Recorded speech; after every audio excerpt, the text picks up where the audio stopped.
really, the residues of the individualist ethos are so feeble among us that human beings just basically take it for granted. They're going to be fed whatever propaganda.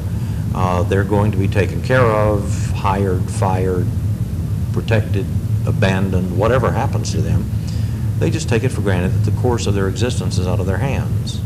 And the reality is, this is largely the consequence of 20th century culture that convinced human beings that the more they think, the more problems they generate for themselves. Better not to think. Thinking I mean, you see this irony or this absurdity cropping up in Kafka. You see it cropping up in the social and political psychology of the Nazi era and all the other totalitarianisms. Modern culture has tried to develop a system of habituated routines by which jobs can be done, laws can be executed, and so on, without any of the higher functions ever being called into play. So there's one writer who suggested that the Italian, the fascist minister of transportation, was deliberately trying to increase the average speed of traffic through the cities in order that thinking pedestrians would be mowed down.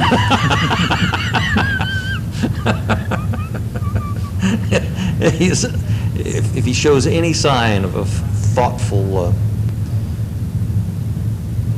procedure, he's undoubtedly a subversive. So evolution in action. That's right. Enforced evolution in action.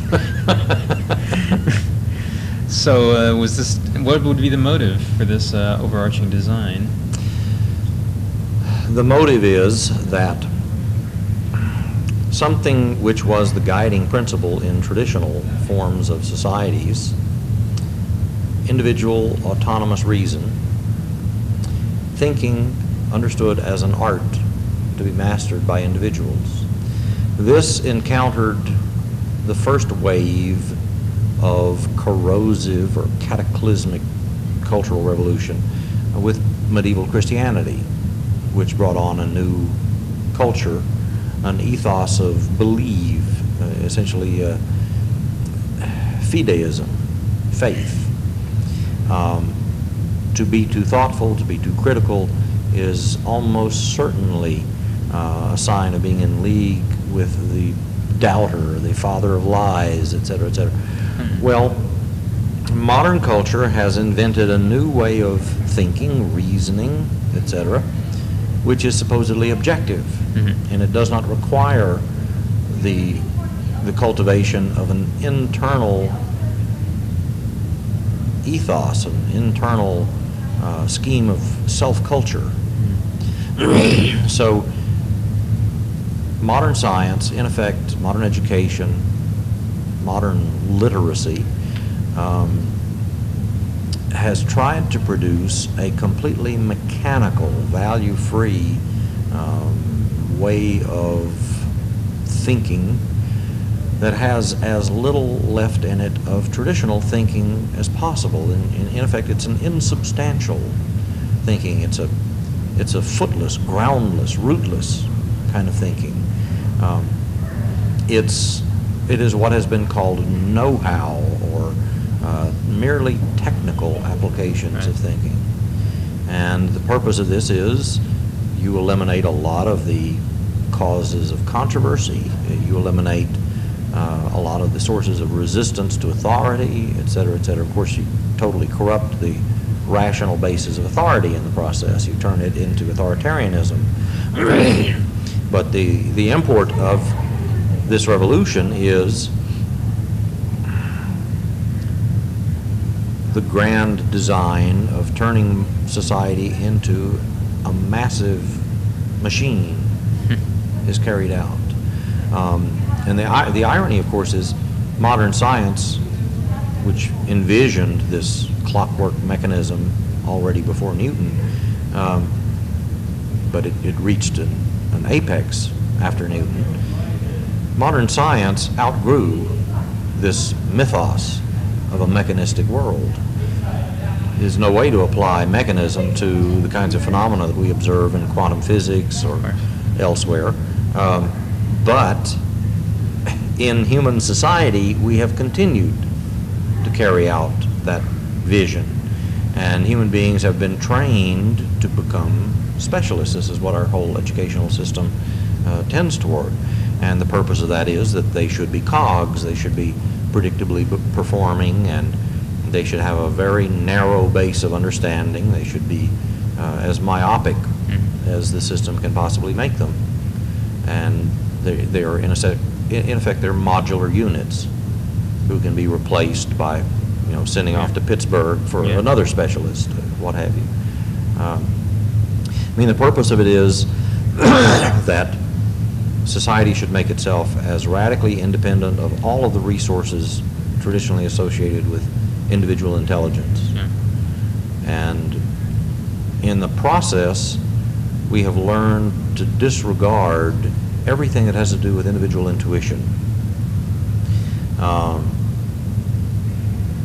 If you ask students, as I do in my philosophy classes, start taking concretely, as if they were actually valid, the kinds of assumptions that you've been trained to accept as scientific truth. If the molecules in the concrete floor underfoot, by Brownian laws of motion, are all liable to congregate, it's conceivable. Those molecules could all congregate and cluster over to one side. You could fall through to the next floor. Nobody really walks around fearful that that's going to happen. Right.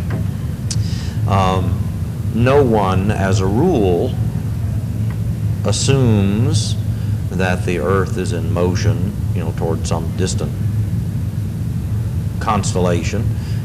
We don't feel it. The fact that we don't feel it doesn't affect modern scientific reasoning, because that kind of reasoning has completely cut itself off from the intuitive roots.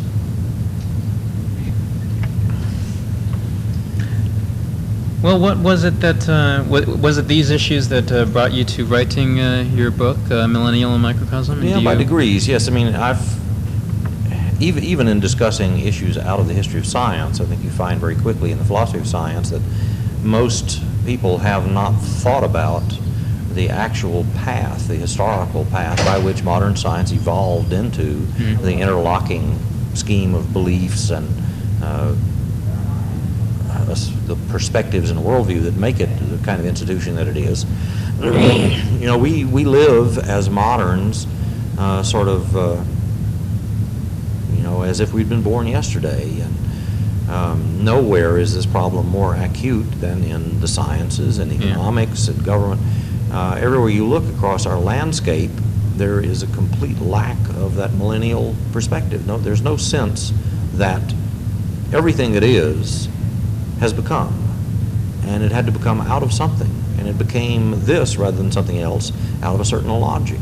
We no longer understand the logic that specified our very narrow worldview.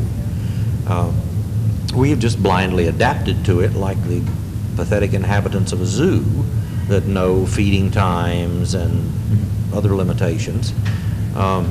We accept these things as if they were natural, when in fact they're the consequences of not just policies, but really ideological policies. What is permitted to be thought? What is the available range? The horizon of thinkable options. And our orientation is more rootless. It is more abstracted, and shallow doesn't begin to describe it. It's really one-dimensional. Only so long as you look at the modern perspectives from their own preferred point of view do they make sense.